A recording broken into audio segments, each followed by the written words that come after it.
What's up, Canadian Insights crew? So David Eby just went on national TV and said he had absolutely no idea that a Saskatchewan potash company was about to drop $1 billion on a port in Washington state instead of BC, which is wild considering Nutrien announced their plans 6 months ago and it was basically public knowledge. Now Eby's pointing fingers at everyone from Scott Moe to Donald Trump, while Saskatchewan's premier is telling him to look in the mirror. Buckle up, because we're diving into the political blame game, the port that got away, and why BC apparently missed the memo on $1 billion export terminal. Let's start with the basics, because this story is equal parts economics and political drama. Nutrien, which is a massive Saskatchewan-based potash producer, recently decided to build $1 billion export terminal in Longview, Washington. Not Vancouver. Not Prince Rupert. Washington State. And Premier David Eby is acting like this decision came out of nowhere, like Nutrien just woke up one day and thought, you know what sounds fun? Putting ourselves in the hands of Donald Trump. Except here's the thing, Nutrien didn't keep this a secret. They've been openly seeking a port for months. So why was the BC government caught flat-footed? That's the million-dollar question. Well, billion-dollar question, technically. Eby went on CTV's Question Period on Sunday and told host Vasi Capellos that he had no idea Nutrien would consider putting themselves under Trump's jurisdiction. Which, fair, seems like a weird move on the surface. Why would a Canadian company choose an American port when Canadian ports are right there? But here's where Eby's ignorance defense starts to fall apart.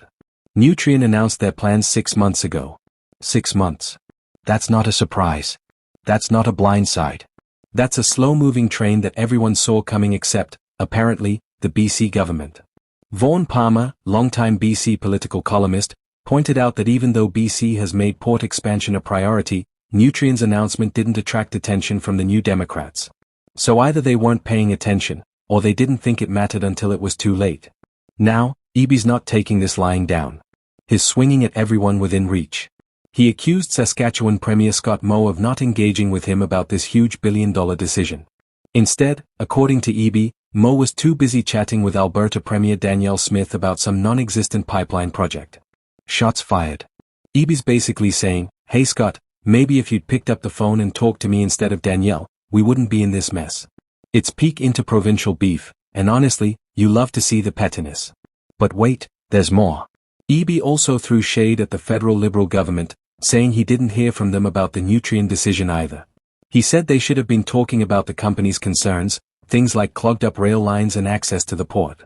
And look, those are legitimate concerns. BC's port infrastructure has been stretched thin. Rail congestion is real. Flooding has shut down key routes. If Nutrien looked at BC's transportation network and thought, this seems unreliable, that's not exactly a hot take.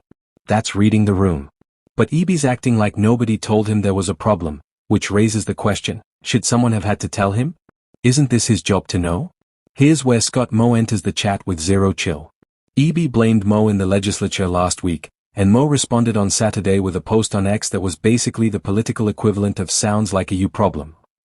Moe wrote, Premier David Eby is blaming everyone but himself for Nutrien building its new port facility in the US, not Vancouver. Then he linked to a radio interview where he elaborated. On Regina's CJME, Moe told host Evan Bray, when someone makes a decision not to invest in your area, you should look in the mirror, not blame others. Ouch. That's the kind of burn that requires aloe vera and maybe some self-reflection. Moe went on to say that Eby feels like he can pick and choose which projects are going to land in Canadian West Coast ports, and that just simply isn't the way. And honestly, Moe's got a point. Eby's government has been selective about which industrial projects they support.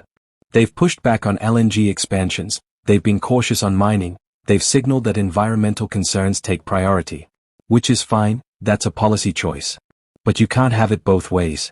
You can't be picky about industrial development and then act shocked when companies decide to take their billion-dollar projects elsewhere. Let's talk about what Nutrien was actually looking for, because this wasn't some mystery. They needed a port with reliable access, minimal regulatory red tape, and infrastructure that could handle massive volumes of potash. BC ports, as we've discussed in other videos, are dealing with congestion, flood risks, and aging infrastructure. The federal government's been slow to invest. The province has been reactive rather than proactive. Meanwhile, Longview, Washington, rolls out the red carpet, offers streamlined permitting, and probably doesn't have a premier publicly debating whether potash is environmentally friendly enough. From Nutrien's perspective, it's a no-brainer. And here's the kicker. This isn't just about one port. This is about Canada's reputation as a reliable place to do business. If a major Canadian company looks at Canadian infrastructure and decides the US is a safer bet, that sends a message. It tells other companies that Canada might not be able to deliver. It tells investors that our logistics are shaky. It tells the world that we can't even keep our own businesses in country. That's a problem way bigger than $1 billion terminal. Eby's frustration is understandable. Losing a project this big stings, especially when you're trying to boost BC's economy and create jobs. But the blame game doesn't fix anything. Pointing at Scott Moe, pointing at Ottawa, pointing at Trump, none of that changes the fact that BC wasn't competitive enough to land the deal. And maybe that's because the province hasn't invested enough in infrastructure. Maybe it's because regulatory processes are too slow. Maybe it's because the political messaging around industrial projects has been too mixed. Probably it's all of the above. Scott Moe's point about looking in the mirror is harsh, but it's valid. If you want companies to choose your ports, you have to make your ports the best option. That means investing in flood mitigation, like Eby's been asking the feds to do. It means upgrading rail lines. It means streamlining permits. It means being proactive, not reactive. And it definitely means not being blindsided by announcements that were made 6 months ago in public. The federal government isn't off the hook here either. If Ottawa knew Nutrien was shopping for a port and didn't loop in the BC government, that's a coordination failure. Provinces and the feds are supposed to work together on big economic issues, not operate in silos. But it's also possible Ottawa assumed BC was already in the loop, given that this information was publicly available. Either way, the communication breakdown is embarrassing. So where does this leave us? Nutrien's building their terminal in Washington. BC lost $1 billion project. Eby's mad at everyone. Moe's telling him to grow up. And Canadian competitiveness takes another hit. The lesson here is pretty clear. If you want to compete for major industrial projects, you need infrastructure that works, a regulatory environment that doesn't scare companies away, and a government that's paying attention to what's happening in the market. You can't just assume businesses will choose Canada out of loyalty. They'll choose whoever makes the best pitch. Eby says the Nutrien decision gets him agitated.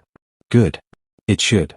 But instead of blaming Saskatchewan and Ottawa, maybe take that agitation and channel it into fixing BC's infrastructure, improving port access, and making sure the next billion-dollar company doesn't look south. Because if this keeps happening, BC's not just losing projects. It's losing its economic future. All right, Canada, that's the story. $1 billion port, a blindsided premier, and a whole lot of finger-pointing.